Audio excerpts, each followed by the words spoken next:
The night before my boss was supposed to marry another man. She came to my apartment in the rain and cried before she even said hello. I opened the door at 11:47 p.m., expecting the delivery I had forgotten I ordered. Instead, Evelyn Hart stood in the hallway in a white rehearsal dinner dress, a soaked beige coat hanging from her shoulders, her mascara broken into dark lines beneath eyes I had only ever seen steady. In 6 years working for her, I had seen Evelyn handle strikes, lawsuits, equipment failures, angry investors, and one warehouse fire without letting her voice shake. She was the CEO of Hartwell Logistics, the woman who could silence a boardroom by setting down a folder. Now she gripped my doorframe like it was the last solid thing in the city. "Daniel," she whispered. I didn't know where else to go. Behind her, rain clicked against the window at the end of the hall. Somewhere downtown, the ballroom was already decorated. White roses, gold chairs, a string quartet rehearsing for tomorrow. 200 guests were probably asleep with her wedding invitation on their dressers. But Evelyn was at my door, barefoot in ruined heels, one hand pressed against the place where her engagement ring should have been. If you have ever cared for someone you could not confess to because the truth might cost too much, like the story, subscribe and tell me in the comments. Would you open the door if the person you loved came to you the night before marrying someone else? I stepped back. "Come in." She crossed the threshold, and the second the door shut behind her, her face collapsed. Not loudly. Evelyn did not even cry loudly. She covered her mouth with both hands and shook like she was trying to keep the pieces of herself from falling onto my floor. I wanted to touch her shoulder. I didn't. She was my boss. She was engaged. She was terrified. Those 3 facts stood between us like warning signs. I got a towel from the linen closet and held it out. "You're freezing." She took it, but her fingers trembled so badly the towel slipped. I caught it and placed it around her shoulders. Her hair smelled like rain and expensive hotel soap. "Did he hurt you?" I asked. Her eyes flashed up. For 1 second, the woman who ran Hartwell returned. No. "Not like that." "Okay." I nodded once. There. "You hate tea." "I keep it for emergencies." A tiny laugh broke through her tears, and it hurt me more than the crying. While the kettle heated, she sat on the edge of my couch like she did not trust furniture anymore. My apartment was small compared with her world. 1 bedroom, exposed brick, a narrow kitchen, a shelf of old operations manuals, and a brass compass sitting beside a baseball from my father. Evelyn noticed the compass immediately. "You kept it," she said. "You gave it to me 4 years ago." I remember. She had handed it to me after a blizzard shut down routes across 3 states and I spent 36 hours rerouting medical shipments. "For the man who always finds a way," she had said then. I had told myself it was just gratitude from a boss to an employee. I had told myself that lie so many times it started to sound responsible. People at the company used to joke that Evelyn and I could run an emergency with 5 words and a shared look. They did not know that I went home after those emergencies and sat in silence because the part of me that wanted to call her had no honorable excuse. My marriage had ended years earlier because I confused being dependable with being present, and I promised myself I would never again turn loneliness into someone else's burden. With Evelyn, that promise became a wall. I could admire her. I could challenge her in meetings. I could stand beside her when the numbers turned ugly. But I could not let myself reach for her just because she understood the parts of me no one else asked about. That was why Nathan bothered me before I had a right to be bothered. He looked at Evelyn and saw leverage dressed as devotion. He praised her strength in public, then interrupted her answers in private. He called me Dan, even after I corrected him 3 times. When he visited the warehouse, he shook hands with drivers like a politician passing through a town he planned to forget. Evelyn noticed all of it, but she carried so many obligations that one more discomfort became easy to file away under necessary compromises. I put a mug on the table in front of her. She stared at it without drinking. "Nathan asked me tonight why I still trusted you more than him," she said. My chest tightened. Nathan Vale, her fiancé, the charming heir to Vale Capital, whose family had helped finance Hartwell's expansion and never missed an opportunity to remind everyone of it. He smiled for cameras, shook hands with drivers, and spoke about legacy in a way that made legacy sound like ownership. I had disliked him from the first time I heard him call our warehouse crew replaceable muscle under his breath. "What did you tell him?" I asked. Evelyn wrapped both hands around the mug. "I told him you never tried to own the parts of me you helped protect." The kettle clicked behind us. Neither of us moved. Finally, she opened the silver clutch in her lap and pulled out a folded, damp sheet of paper. "I found this in his hotel suite. I did not touch it yet." "What is it?" "A draft amendment. It was in the trash, but there were copies on his desk." His assistant left the door half open when I went to get the seating chart. Her voice went thin. I heard him on the phone. He said, "After she signs tomorrow, Harper is the first problem we remove." For a moment, the apartment seemed to shrink around us. "Remove how?" I asked. "Termination clause. Non-compete enforcement. Severance tied to confidentiality." She pushed the paper toward me. And that was the small part. I unfolded it. Legal language filled the page, but I knew enough to understand the shape of a trap. Postmarital asset consolidation. Voting proxy. Executive restructuring. It would give Nathan practical control over Evelyn's shares through a family trust package if she signed after the ceremony. I looked up. "He wasn't marrying you. He was acquiring you." Her face twisted, not with surprise, but with the pain of hearing the truth spoken plainly. "I thought marrying him might protect the company from his father." "Evelyn." "I know." She pressed a shaking hand to her mouth. "I know how that sounds. But after my father died, Hartwell was buried under debt no one knew about. Nathan said his father would stop pushing for layoffs and supplier changes if I became family. He said he believed in what I built. And tonight I heard him laugh when his father called me the cleanest route to control. I stood because sitting still had become impossible. Then I forced myself to sit again because anger would not help her. "Do you want to marry him?" I asked. She looked at her bare hand. Took her only one breath to answer. "No." The word landed like a window opening in a burning room. "Then we start there." She gave a broken laugh. "You make it sound simple." "It isn't simple. It's just the first true sentence." Her eyes filled again. "I was going to stand in front of everyone tomorrow and say vows I didn't believe. I told myself it was sacrifice. For the employees. For my father's name. For the company. But when I heard Nathan say your name like you were a stain he could wipe away, I realized I wasn't saving Hartwell. I was handing it to a man who hated everything decent about it. Including me. Especially you." The corner of her mouth lifted, then fell. Her phone began ringing. Nathan's name filled the screen.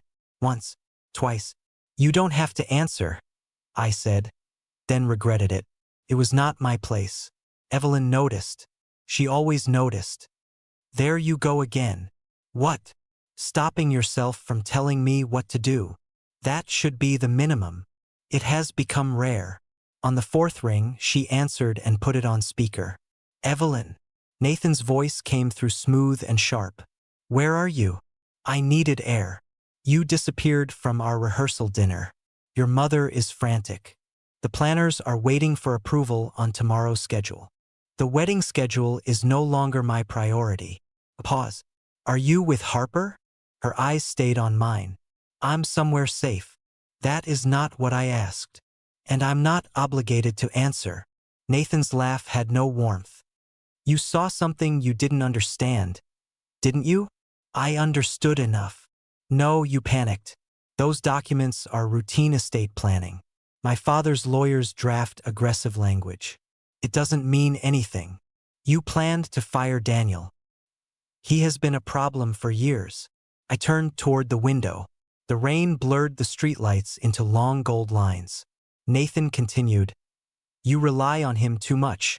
Everyone sees it. The loyal divorced operations man. Always there, always quiet, always making himself necessary. Men like that don't ask for power, Evelyn. They wait until you hand it to them." Evelyn's face changed. Something wounded hardened into something clear. "Daniel has never taken anything I didn't freely give. she said. Then why are you at his apartment the night before our wedding? Because when I found out my fiancé was trying to trap me, I went to the one person I trusted not to make my fear about himself. The line went silent. Then Nathan said lower, "If you humiliate me tomorrow, you will regret it." Evelyn went very still. "Thank you for making the threat clear." She hung up. For a long moment only the rain spoke. "I'm sorry," she said. "For what?" "For dragging you into this. You didn't. He wrote my name into the trap before you knocked on my door." She stared at the phone. "He will make it about you. He was always going to make it about anything except what he did. I won't let him. You may not be able to stop him." "No," she lifted her chin. "But I can stop helping him." That was the first moment I saw the bride disappear and the woman return. We called Marisol Reyes, Hartwell's general counsel, at 12:18 a.m. She answered with a baby crying in the background and said, "Someone better be bleeding or committing securities fraud." "Possibly the second," Evelyn said. Within 15 minutes, Marisol had the photographs from Evelyn's phone and a scan of the draft. Within 20, she was awake in the way only lawyers and mothers can be awake. Furious, precise, and already 3 steps ahead. She told Evelyn not to return to the hotel, not to speak with Nathan alone, and not to cancel anything publicly until the documents were secured in an evidence chain. "Where are you?" Marisol asked. Evelyn looked at me. "My apartment," I said. There was a pause just long enough to feel judgment forming. "Fine," Marisol said. "Daniel, protect the perimeter, not your feelings." Evelyn looked down. I looked at the kitchen floor. "Understood," I said. "And Evelyn," Marisol added, her voice softer, "do you want out of the wedding, or do you only want leverage?" Evelyn closed her eyes. When she opened them, there was no fog left in them. "I want out." "Good. I'll be there in 40 minutes. After the call, Evelyn leaned back on the couch. She looked smaller in my apartment, not weak, just no longer magnified by titles and glass walls. "She knows," Evelyn said. "Marisol knows everything." "No," she looked at me. "She knows about you." The room tightened around the sentence. I could have denied it. I could have hidden behind words like respect, partnership, loyalty. Instead, I rubbed both hands over my face and chose the only answer that would not insult either of us. "A lot of people notice things they are kind enough not to discuss. Is that what we are?" she asked. "Something people are kind enough not to discuss?" "We are a CEO and her operations director on the night before her wedding." "And if there is no wedding?" I looked at her. The right answer was still not the easy one. "Then you are a woman who just took her life back," I said. "And I am still the man who cannot make that moment about what I want." Pain crossed her face, but she nodded. "I didn't come here for a confession," she said. "I know. I didn't come here because I expected you to fix me. I know that too. I came because every time my life became impossible, you told me the next honest step." "Then the next honest step is sleep," I said. She blinked. "That's your plan. 2 hours if you can." Plans made by exhausted people become apologies. That earned me a faint smile. I gave her the bedroom, a clean t-shirt, and sweatpants that looked ridiculous in her hands. When she came out of the bathroom with her hair tied back and my navy shirt hanging from her shoulders, I had to look at the wall for a second. In the office, she was Evelyn Hart, CEO. In my hallway, she was a tired woman wearing borrowed cotton and trying not to be ashamed of needing help. At the bedroom door, she paused. "Daniel." "Yeah." "If I had come here a year ago, before Nathan, before the engagement, would you have opened the door?" The answer hurt because it was simple. "Always." Her fingers tightened on the doorframe. "And I would have let you leave if that was what you wanted," I added. Her eyes shone. "That's why I came." She closed the door softly. Marisol arrived at 1:09 a.m. in rain boots and a sweatshirt, carrying a laptop bag and coffee strong enough to qualify as a weapon. She looked at me on the couch, glanced toward the bedroom and said, "Good, everyone is clothed. Let's keep making adult decisions." For the next 4 hours, my apartment became a war room. Evelyn came out again, face washed, hair pinned back, eyes red but focused. We gathered board packets, old term sheets, email chains, and supplier records. Marisol found a clause in Vale Capital's original agreement stating that no family relationship would affect governance rights. The trust documents Nathan had prepared appeared to violate that promise. More importantly, the timing proved intent. He wanted Evelyn to sign after the wedding under family pressure, before independent counsel could review. At 4:30 a.m., Marisol closed her laptop. We stopped the wedding first. Then we stopped the control grab. Evelyn stared at the table. Can we do that without destroying Hartwell? The wedding is not Hartwell, Marisol said. Evelyn looked up like that sentence had struck something deep. I know your father made those feel like the same thing, Marisol continued. They aren't. Evelyn covered her face. For the first time that night, she cried without fighting it. I walked to the sink and rinsed mugs that were already clean. At dawn, the plan was set. At 7:30, Evelyn would call her mother. At 8 o'clock, Marisol would notify the independent board committee. At 8:30, the venue would be told the ceremony was postponed for legal reasons. At 9 o'clock, Evelyn would meet Nathan in a hotel conference room with Marisol present. You do not attend unless called, Marisol told me. Nathan already suggested there is something personal between you. Your presence gives him a distraction. Evelyn looked at me. That isn't fair.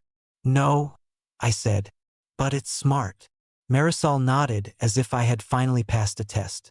When she left to prepare filings, morning light slipped into the apartment. Evelyn stood near the shelf with the brass compass in her palm.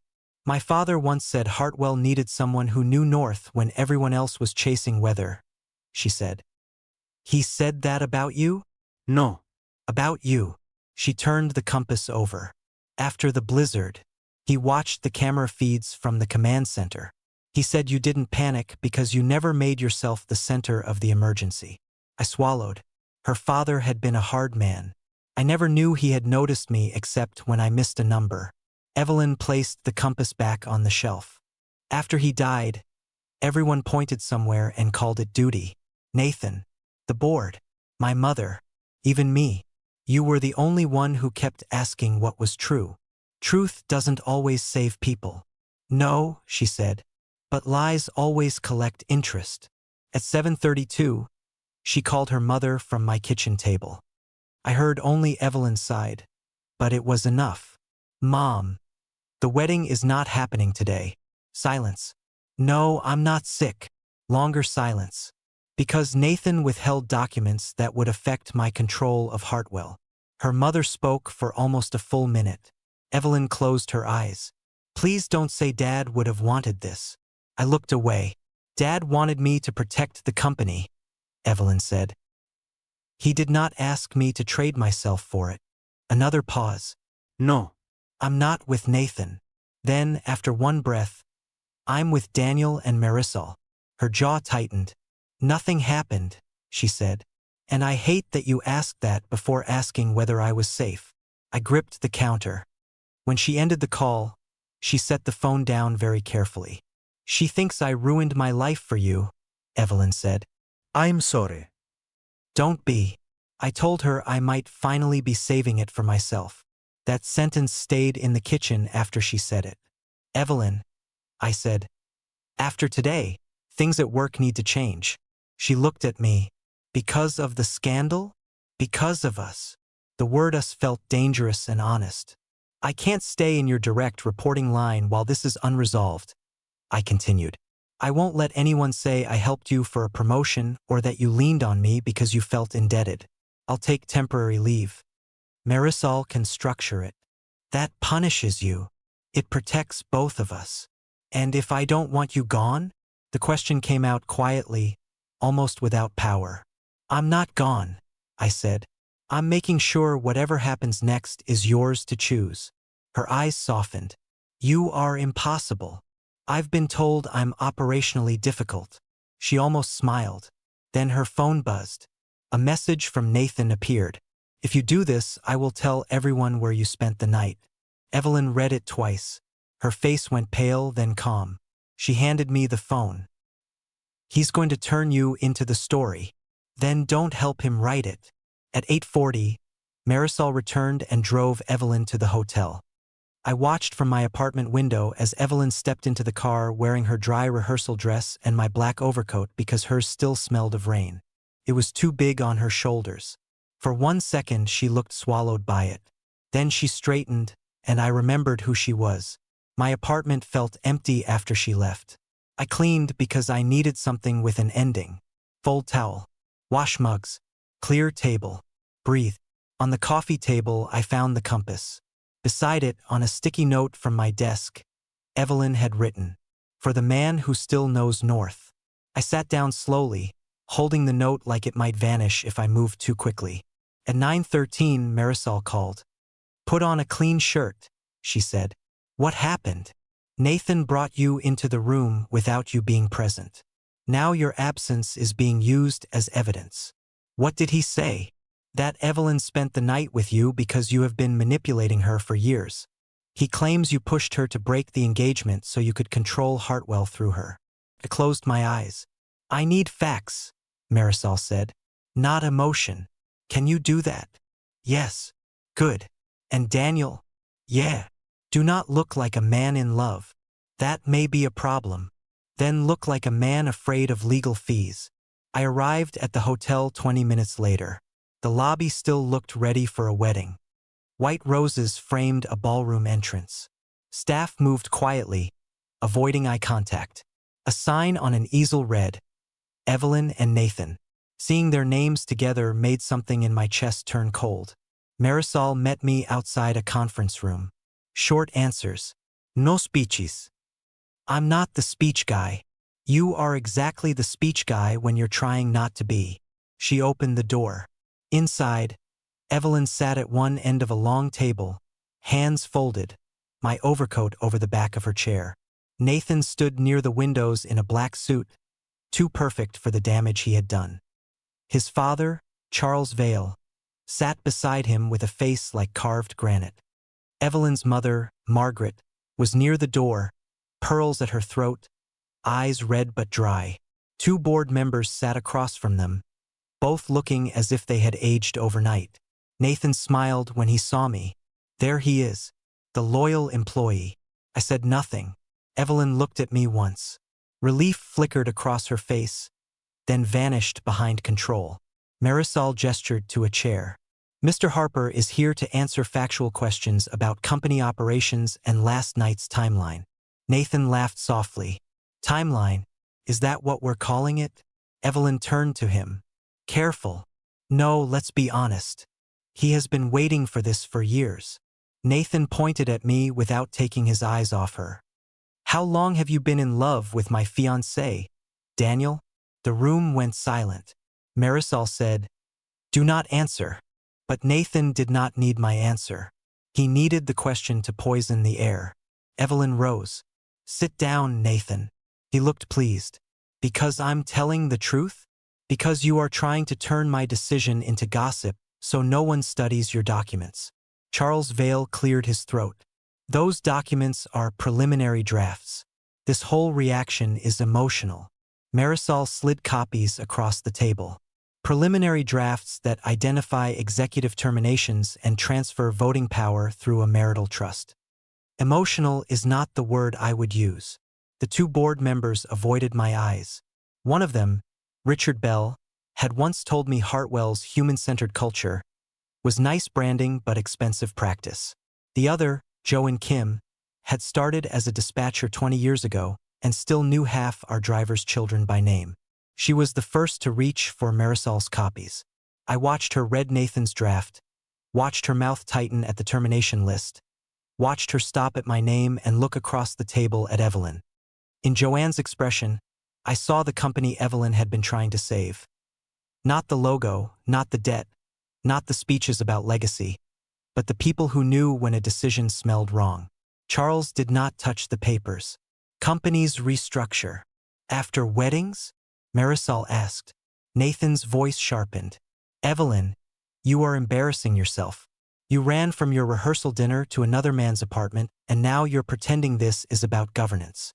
Evelyn looked at him for a long time. I saw the words strike old places in her. Places built by duty and fear and a mother who cared too much about appearances. Then I watched her decide not to live there anymore. No, she said. I ran from a man who tried to make marriage into a signature trap. Nathan's mouth tightened. She removed my overcoat from the chair and placed it neatly on the table between them, as if setting down borrowed protection. I am not marrying you, she said. I am not signing anything prepared by your family. I am not firing the people who protected Hartwell when your father only saw numbers. And I am not apologizing for going to someone I trusted when you gave me every reason to fear you. Nathan looked toward Margaret. Mrs. Hart, surely you understand what this will do to your family name. Margaret's hand moved to her pearls. For a moment, I thought she would choose the wedding over her daughter because some people mistake public beauty for private safety. Then Margaret said, My family name is my daughter's name too. Evelyn's eyes filled. Margaret's voice shook, but she continued. I wanted today to mean she was safe. I wanted people to stop saying she had no life outside work. But if safety requires silence, then it is not safety. Nathan's face hardened. You're all making a mistake. Marisol closed her folder. No. You made several. The ceremony is cancelled. The independent committee has the documents. Security has been instructed not to allow private contact with Ms. Hart. Nathan looked at me. Congratulations, Harper. This isn't about me, I said. Men always say that when they win. Before I could answer, Evelyn stepped forward.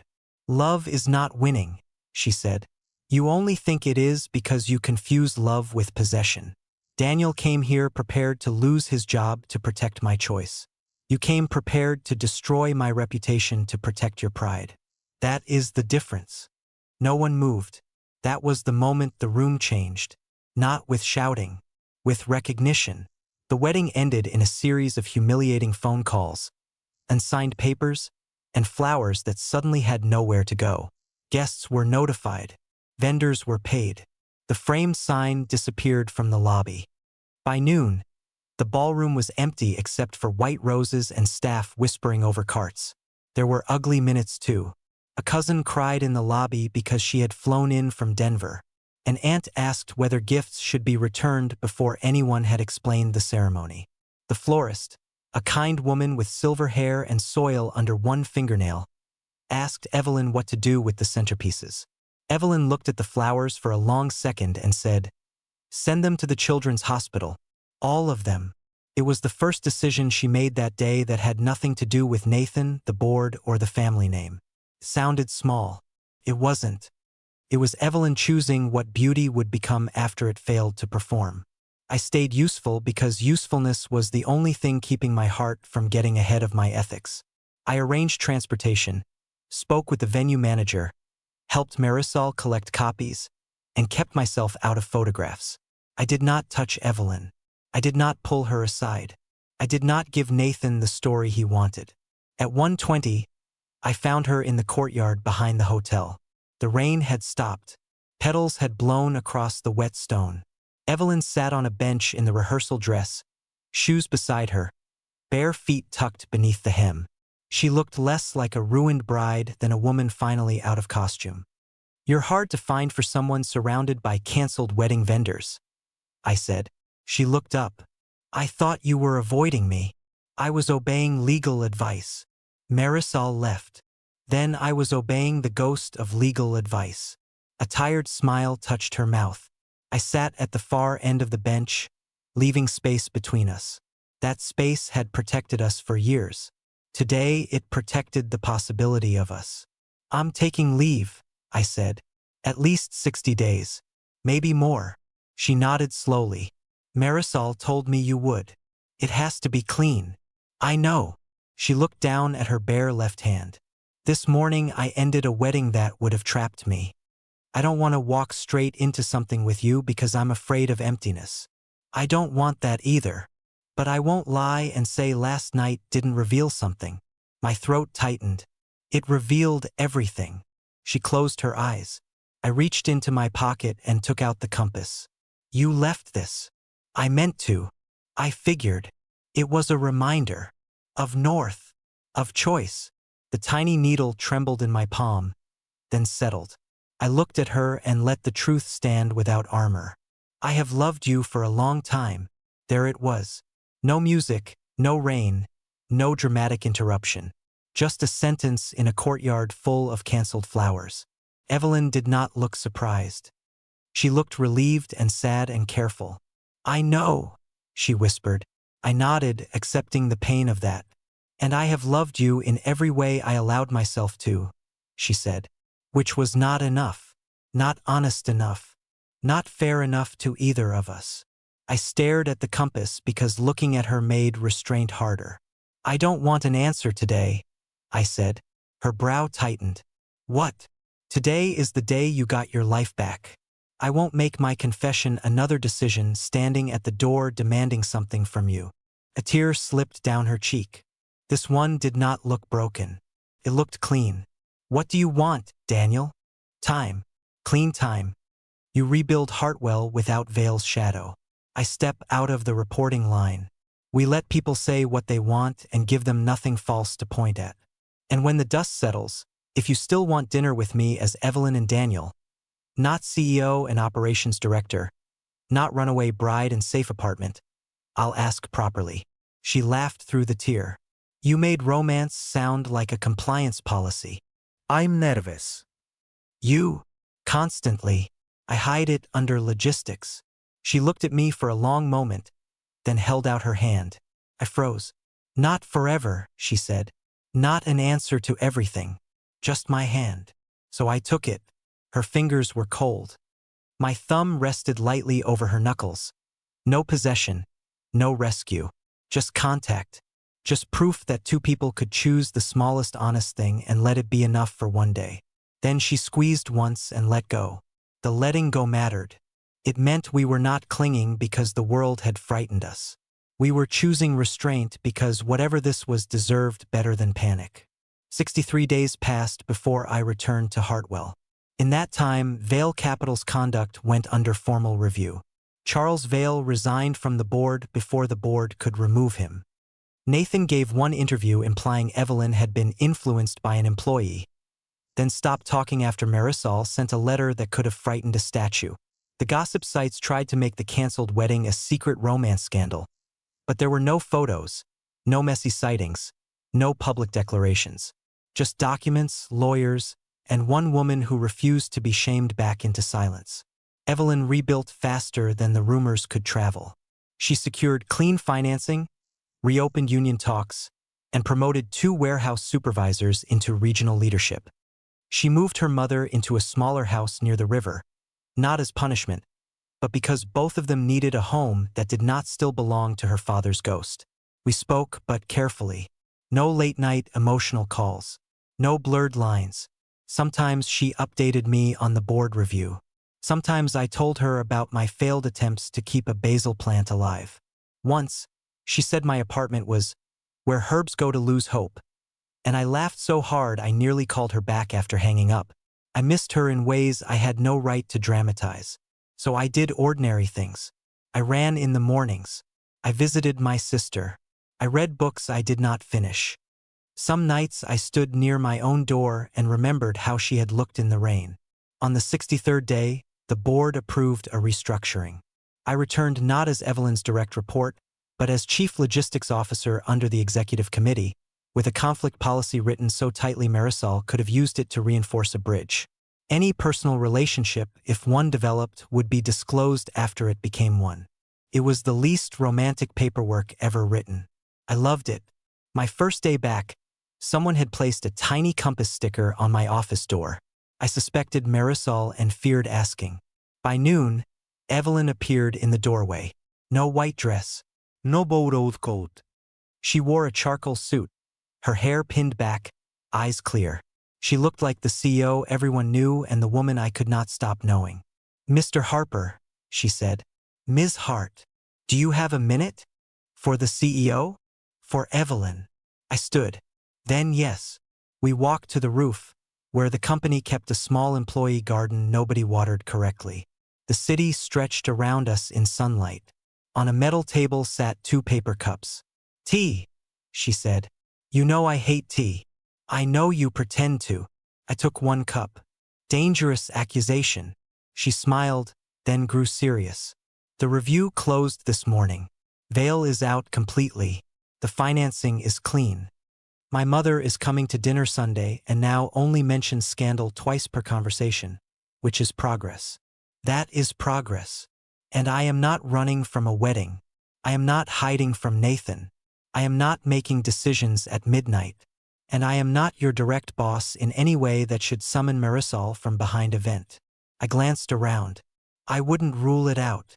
Evelyn stepped closer. I had clean time, Daniel. My heart slowed. At first freedom felt like standing in an empty room, she said. I had to decide what belonged in it. I brought back the company, but not the sacrifice. I brought back my mother, but with boundaries. I brought back my father's memory, but not his debts. And every time I asked myself what was true, you were still there. Not because I needed saving. Because I wanted you in the room. I could not speak. So, she said, voice softer now, ask me properly. All those years of silence, and she still knew how to turn my life into a deadline. I set down the tea. Evelyn Hart, I said, would you have dinner with me Friday night? Not as my boss. Not as a crisis. Not as someone who owes me anything. Just as the woman I love, if she still wants to find out what we can be. Her eyes shone, but she did not cry. Yes, she said. And for the record, I would have said yes a year ago if either of us had been brave enough. That may haunt me. It should motivate you. I smiled. There she is. She touched the lapel of my jacket, then looked up, asking without words. I nodded. Our first kiss was careful, almost shy, and over too quickly because we were on a company roof and both of us had survived too much to become reckless at the finish line. But when she rested her forehead against mine, I felt the compass in my pocket settle against my chest. I'm still scared, she whispered. Me too. Good. Good. If we're scared, we'll pay attention. I laughed softly. That might be the most Evelyn Hart definition of romance I've ever heard. You love it. Ido. Months later, after the office grew mercifully bored with us, Evelyn came to my apartment again. Not crying. Not in the rain. Not because she had nowhere else to go. She knocked at 7 p.m. on a Friday, holding Thai takeout in one hand and a half-dead basil plant in the other. I brought a replacement, she said when I opened the door. For dinner. For the hostile herb environment. I inspected the plant. This one already looks disappointed. It has excellent instincts. She stepped inside like someone entering a place she had chosen, not escaped to. My apartment was mostly the same. Gray rug, narrow kitchen, old manuals, the brass compass on the shelf. But the air felt different because neither of us was pretending the room meant nothing. She picked up the compass and placed it on the table between two plates. For tonight, she said. Are we navigating somewhere? We already did. During dinner, she told me her mother had started volunteering with a literacy charity and had become dangerously popular with retired judges. I told her one of our drivers had named a rescue dog Marisol because it was small, loud, and saved him from a bad decision. Evelyn laughed so hard she had to put down her fork. Later, when the dishes were in the sink and the city hummed below the windows, she stood near the door where she had once arrived soaked and shaking. I used to be ashamed that I came here crying, she said. You were brave enough to leave. I was terrified. Most brave things include that part. She turned toward me. When you opened the door, I thought the worst night of my life had just begun. And it was the first honest night of my life. I crossed the room slowly, giving her every chance to step back. She didn't. Outside, no rain fell. No car waited. No flowers were dying in a ballroom. There was only the quiet click of my apartment settling and the woman I loved standing exactly where she wanted to stand. She slipped her hand into mine. I don't want you to be north for me anymore, she said. I looked at her. I want us to find it together. I kissed her hand, not because she was fragile, but because she was free. The compass on the table caught the light. Its needle trembled, then settled, as if even metal understood that love was not the person who dragged you away from your life. It was the person who stood beside you while you chose it. So if you have ever had to choose between the life everyone expected and the truth your heart already knew, tell me in the comments what you would have done at that door. And if this story stayed with you, subscribe for more love stories about courage, second chances, and the quiet moments that change everything.